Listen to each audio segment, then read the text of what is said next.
Hello, నేను miss రావు. కర్ణాటక మాజీ DGP అనుమానాస్పద స్థితిలో మరణించారు.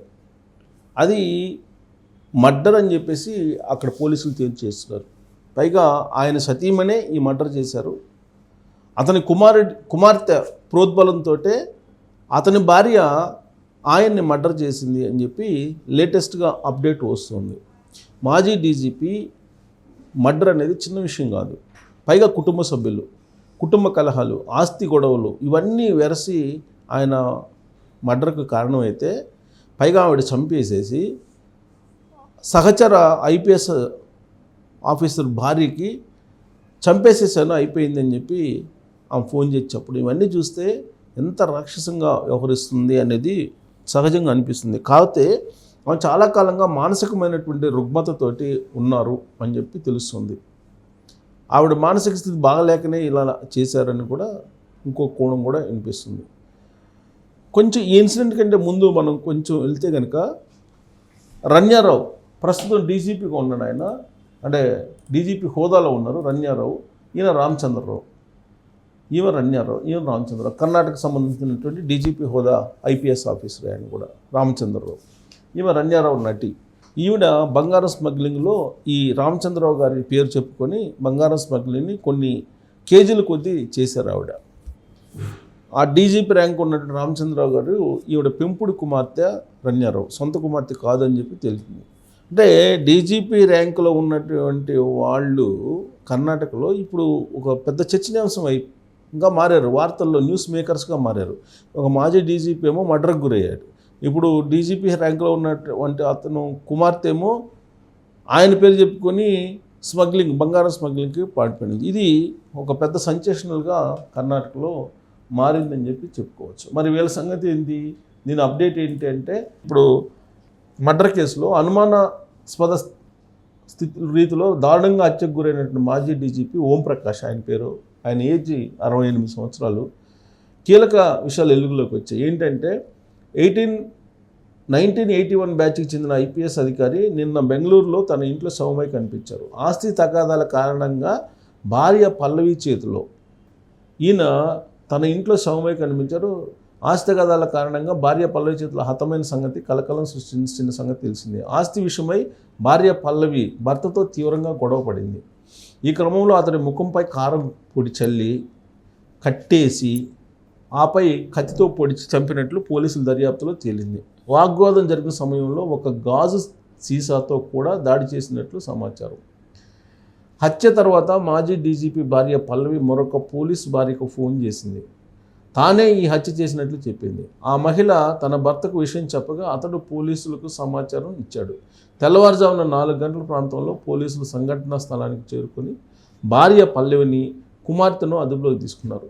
తల్లి కూతురులను దాదాపుగా 12 గంటలుగా విచారించిన పోలీసులకు దిగ్భ్రాంతికరమైన నిజాలు వెలిచాయి.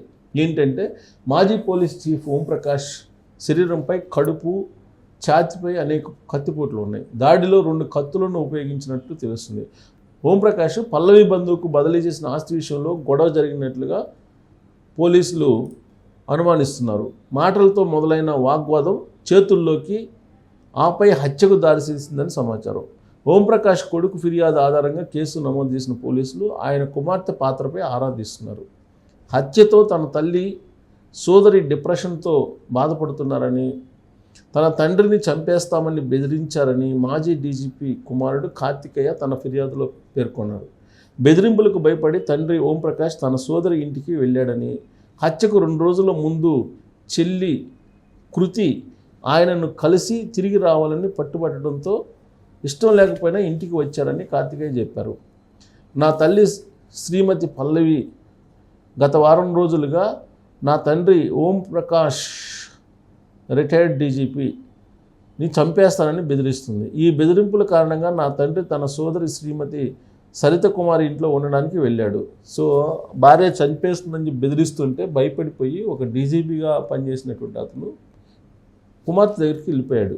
2 రోజుల క్రితం నా చెల్లెలు కృతి అత్తయ్య సరిత కుమారి ఇంటికి వెళ్ళి నా తండ్రి శ్రీ ఓంప్రకాష్ను ఇంటికి తిరిగి రమ్మని ఒత్తిడి చేసింది. ఆయన ఇష్టానికి విరుద్ధంగా ఇంటికి తీసుకొచ్చింది అని కార్తికేయ చెప్పాడు. నేరం జరిగిన సమయంలో తాను ఇంట్లో లేనని, తన పొరుగువారు ఫోన్ చేసి తన తండ్రి కింద పడుకున్నాడని చెప్పారని పోలీసులు తెలిపాడు.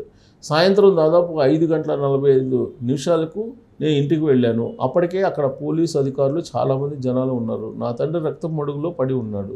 తల, శరీరంపై తీవ్ర గాయాలయ్యాయి. ఆయన మృతదేహం పక్కనే ఒక విరిగిన గాజు సీసా, కత్తి కనిపించాయి. ఆ తర్వాత మేము సెయింట్ జాన్స్ ఆసుపత్రికి తరలించారు. నా తల్లి శ్రీమతి పల్లవి, సోదరి కృతి నిరాశతో బాధపడుతున్నారు. వాళ్ళ నాన్నతో తరచుగా గొడవ పడుతుండేవారు. ఆయన హత్యకు వారే కారణమని నేను బలంగా నమ్ముతున్నాను అని కార్తికేయ కంప్లైంట్ చేశాడు పోలీసులకు. ఓంప్రకాష్ 1981 బ్యాచ్కి చెందిన ఇండియన్ పోలీస్ సర్వీస్ అధికారి. ఆయన మార్చి 2015లో డైరెక్టర్ జనరల్ ఆఫ్ పోలీస్గా నియమితులయ్యారు. దీనికి ముందు ఆయన ఫైర్ అండ్ ఎమర్జెన్సీ సర్వీసెస్, హోంగార్డ్స్కు కూడా నాయకత్వం వహించారు. బీహార్కు చెందిన ఆయన భూగర్భ శాస్త్రంలో మాస్టర్స్ డిగ్రీ పొందారు. కర్ణాటక హోంమంత్రి జి. పరమేశ్వర్ మాట్లాడుతూ retired director general of police on Prakash హత్యకు గురయ్యారు. ప్రాథమిక సమాచారం ప్రకారం అతని భార్య ఈ నేరం చేసింది, కానీ అది దర్యాప్తులో ఉంది. మనం వేచి చూడాలి. నేను 2015లో హోంమంత్రిగా ఉన్నప్పుడు ఆయన నాతో కలిసి పనిచేశారు. ఆయన మంచి అధికారి, మానవతావాది. ఇలా జరిగి ఉండకూడదు. దర్యాప్తులు అన్నీ బయటపడతాయని చెప్పి పరమేశ్వర్ చెప్తున్నాడు. దీని అప్డేట్ ఏంటంటే భార్య చంపేసిందని చెప్పి పోలీసులు అనుమానిస్తున్నారు.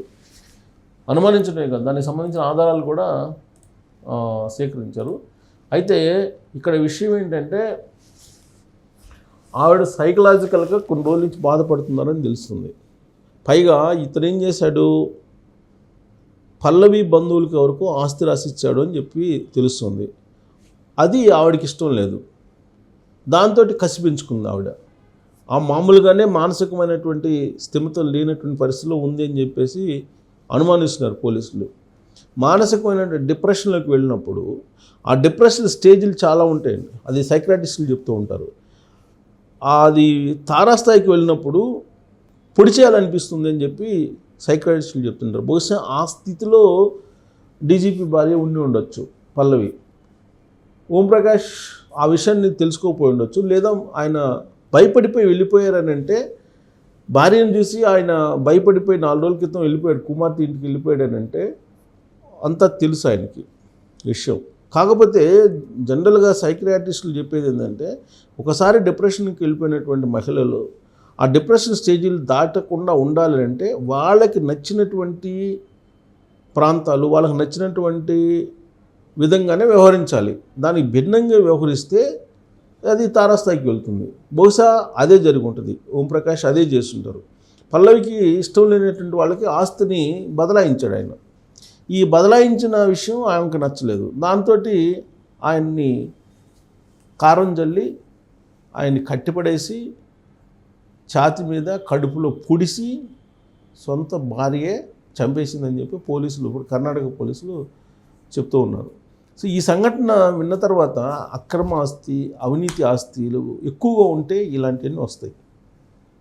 ప్రధానంగా ఈ ఆస్తుల గొడవలు ఎప్పుడు వస్తాయంటే, అవసరానికి మించి విచ్చలవిడిగా జనాన్ని దోచుకొని అవినీతికి పాల్పడి, అక్రమాలకు పాల్పడి సంపాదించినటువంటి డబ్బు ఏదైతే ఉంటుందో అది వికృతమైనటువంటి ఆలోచనలను కలిగిస్తుంది. ఈ ఆలోచనల నుంచి పుట్టినటువంటిదే మర్డర్. సైకాలజిస్టులు చెప్తుంటారు ఇది. ఎవరైతే అవినీతికి పాల్పడి అవినీతి సొమ్ము పోగేసుకుంటారో వాళ్ళకి ఎండింగ్ ఇదే. కత్తి పట్టుకున్నటువంటి వాడికి కత్తితోటే చచ్చిపోతాడు. అంటే రౌడీ షీటర్ ఎప్పుడైనా కానీ ప్రత్యర్థుల చేతుల్లోనే చచ్చిపోతాడు.